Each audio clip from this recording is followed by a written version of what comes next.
국민의힘의 송원석 원내대표는요, 조선일보와의 통화에서 사전에 이 후보자의 지명을 전혀 알지 못했다. 김중배의 다이아몬드 반지가 그렇게도 탐나더냐? 이런 이수일과 심순의 대사 한마디가 생각난다. 이렇게 직격하기도 했습니다.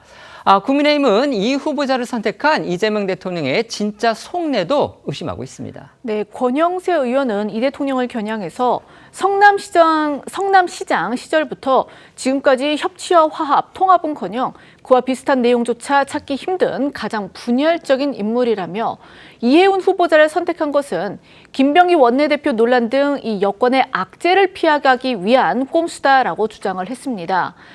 한동훈 전 대표 역시 우리가 윤석열이다 하던 사람도 눈 한번 질끈 감고 우리가 이재명이다 해주면 만사 오케이인 것이 이 이재명 정권의 실체라며 이제 계엄 장사를 그만하라고 목소리를 높였습니다.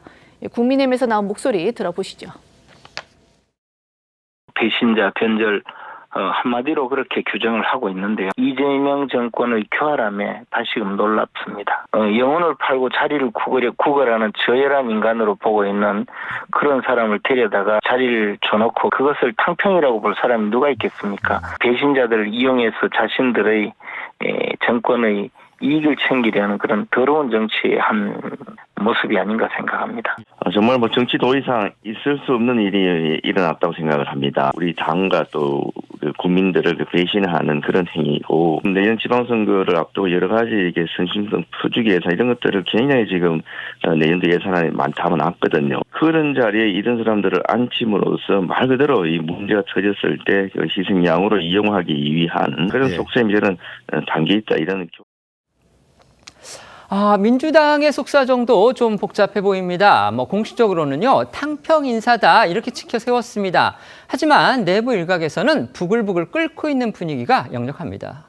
민주당의 공식 논평은 실용주의적 탕평 인사라는 긍정적 평가입니다. 하지만 내부 일각에선 앞서도 짚어드린 대로 윤 전 대통령 탄핵 반대에 앞장서왔던 이해훈 후보자를 지명한 건 포용이 아닌 국정원칙 파기 아니냐, 이해하기 어려운 인사다 이런 지적이 나왔습니다. 여당 강성 지지층에선 좀 더 강한 비판이 쏟아졌는데요. 친여 성향 온라인 커뮤니티엔 모욕감이 드는 인사다. 내란 옹호자를 장관으로 인정할 수 없다. 경제 컨트롤 타워를 맡길 인물이 그렇게 없냐 이런 비난글이 쇄도했고요. 이해훈 후보자는 역겨운 정도가 아니라 진짜 혐오감이 느껴진다. 장관에 임명되고 싶다면 지금이라도 납작 엎드려야 할 것이다. 이런 수위 높은 글도 눈에 띄었습니다. 범보수 진영도 비판을 쏟아냈는데요. 조국 혁신당에선 탄핵에 반대했고 또 이재명 정부의 확장적 재정 기조도 반대하고 있는 이해훈 후보자를 지명한 것에 대해 이 대통령의 해명이 필요하다고 지적했습니다. 민주당과 조국 혁신당에서 나온 목소리도 차례로 들어보시죠. 여야를 떠나서 국민만 바라보고 가겠다. 이런 실용 노선을 견지하셨는데 그런 측면에서 좀 이해가 되는 측면이 있습니다. 내란 청산 문제는 우리 당이나 대통령님이나 의지가 분명합니다. 탄핵 심판할 때 각하돼야 된다라고 얘기를 했고 지금의 그 내란 청산 작업을 내란몰이라는 현수막 자기 이름으로 내걸었어요. 여기에 대해서 그때는 그냥 휩쓸려 가서 지금 와서 후회한다. 저는 전혀 해명이 되지 않는다고 생각합니다. 기본소득 내지는 소비 쿠폰에 대해서 포퓰리즘이라고 아주 앙앙불락하시던 분이세요. 이 확장재정 정책 기조에 대해서 어떻게 생각하시는지에 대해서 본인이 분명히 입장 밝히셔야 되고요. 아까 저희 기자가 범보수 진영이라고 말씀을 드렸는데요. 범진보 진영이 맞겠습니다. 조국 혁신당 그리고 민주당에서 나온 얘기를 저희가 범진보 진영의 목소리 전해드렸습니다. 이재명 대통령이 신설되는 기획예산처의 초대 장관 후보자에 국민의힘 소속의 전직 3선 중진이죠. 이해훈 전 의원을 지명했습니다. 탕평 인사의 외양은 일단 갖췄고요. 그 정치적 의미도 결코 가볍지가 않습니다. 하지만 짚어드린 대로 이재명 대통령은 이해훈 후보자가 내각에 들어와서도 자신과 다른 주장을 할 경우에 과연 이를 수용하고 포용할 것인지, 반면에 이 후보자 본인은 장관 자리와 소신을 맞바꿀지 아니면 내각에서도 계속 야당 같은 그런 쓴소리맨이 될지 이 부분이 진정한 탕평 인사를 가름하는 관건이 될 것이라는 그런 지적이 많습니다. 어떻게 생각하십니까? 바로 앵커께서 지적해 주신 그 부분이 가장 중요한 핵심이겠죠.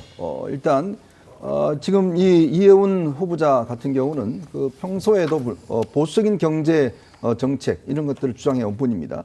특히 긴축 재정을 굉장히 주장해 왔던 분이에요.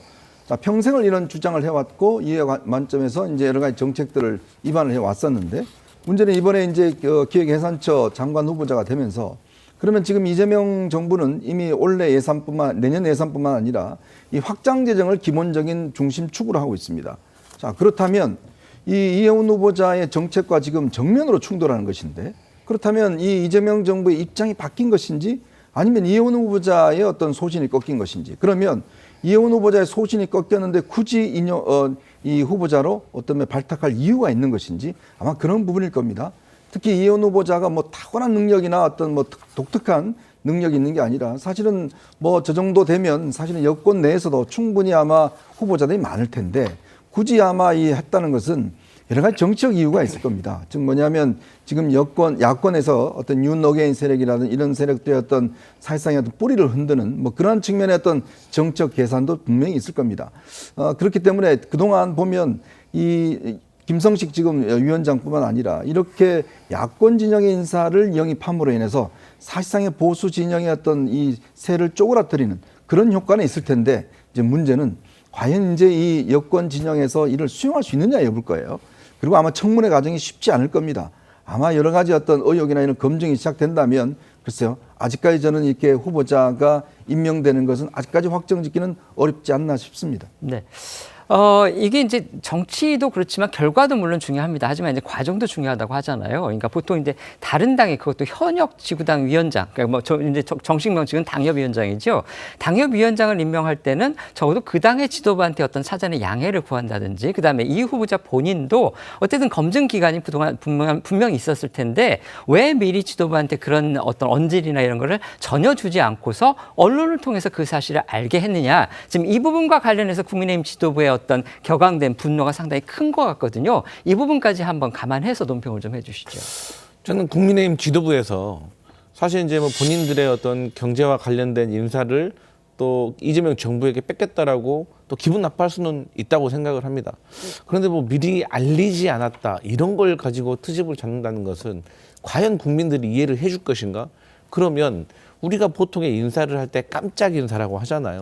이 깜짝 인사라는 그 자체가 주는 나름대로의 시그널도 있는 것인데 그런 효과를 반감시키라는 겁니까? 그것은 국민의힘에서 그런 부분을 가지고 비판하는 것은 저는 잘못됐다라고 생각을 하고 또 그 부분을 알리고 말고는 이해운 전 의원 그분의 선택이기 때문에 저는 거기에 대해서는 존중해야 된다라고 생각을 합니다.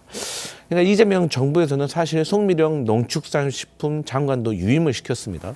그리고 권노을 삼선 의원, 이해운 삼선 의원, 김성식 전 재선 의원, 그리고 이석연 전 법제처장. 그러니까 보수의 인사들을 장관급으로 5명이나 모시고 있습니다. 이건 분명히 포용과 통합의 의미인 것이고 이건 당연히 정치적인 시그널도 있는 것입니다. 그리고 다른 주장을 하면 어떻게 할 것이냐. 그러니까 보수가 경제정책 잘한다고 하니까 아니 보수 인사들 중에서 경제 잘하시는 분 모셔가지고 한번 들어보자는 거 아니겠습니까? 그래서 둘이 꼭 주고받고 싸우는 게 아니라 또 이런 과정 속에서 서로가 서로를 설득하는 과정도 있으면 된다. 저는 그렇게 생각합니다.